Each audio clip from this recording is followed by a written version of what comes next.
You know, creating a life you love doesn't have to be complicated. We make it complicated. We put all kinds of things in our ways and we think we have to do this and we have to do that.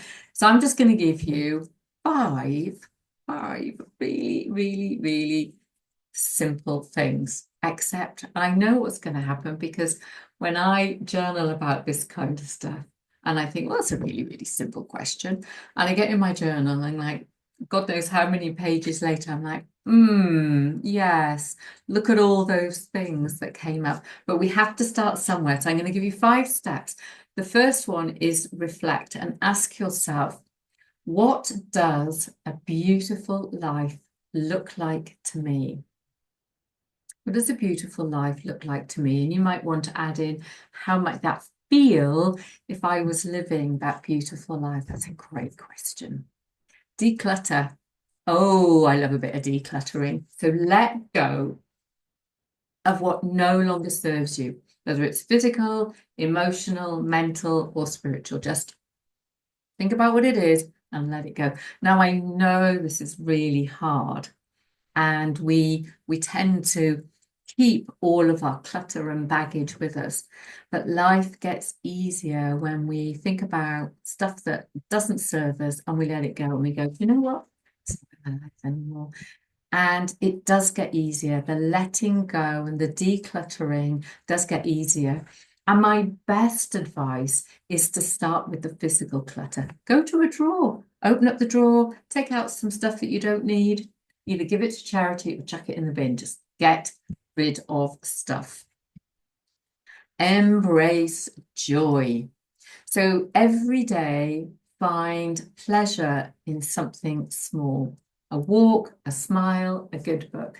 For me, do you know how I embrace joy? I've got three dogs, and every day I get up and I wait for the light to slightly change. I live in a rural community, and I go for a walk in what's known as the Rambler, which is a dry riverbed.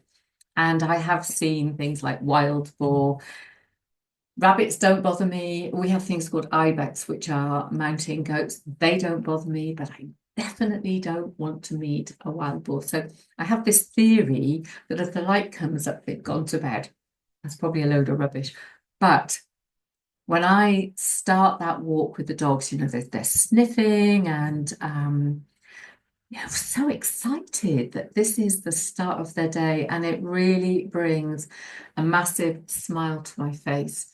And then at the end of the day, I've got my journaling, I've got my Kindle, and I've always got a novel on the go. I love to read a novel when I go to bed.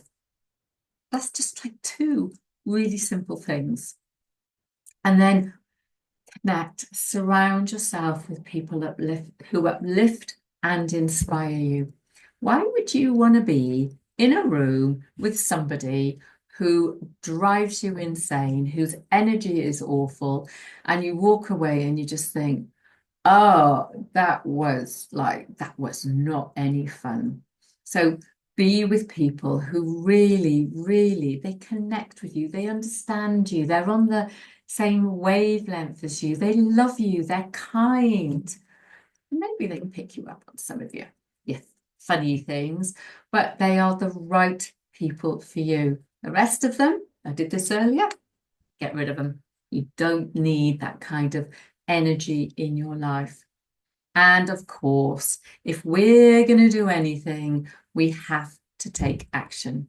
So, one, you only have to do one little thing today and then one little thing tomorrow to really start making that meaningful change. Now, if you have written that stuff about your beautiful life, take a look at it and see if you can break it down into some steps and then go, that's the first thing I'm going to do. And then I'm going to do that. And then just see what happens. Now, I've talked about gratitude before. Write down what you're grateful for on this journey to creating that life. And every day, like I do in the evening, I write the word yes, and then I say I'm open to. Yes, I'm open to whatever it might be, and that will help you in that journey. So let me know in the comments your first action. What is the first thing that you are going to do? If you love journaling, I've got a load of free stuff on my website, daledarley.com. Look for free stuff and download and start writing about how you're going to maybe reinvent your life. There's a 21-day reinvention challenge. Maybe start with that. And don't forget to subscribe, hit the bell, and I will see you next time.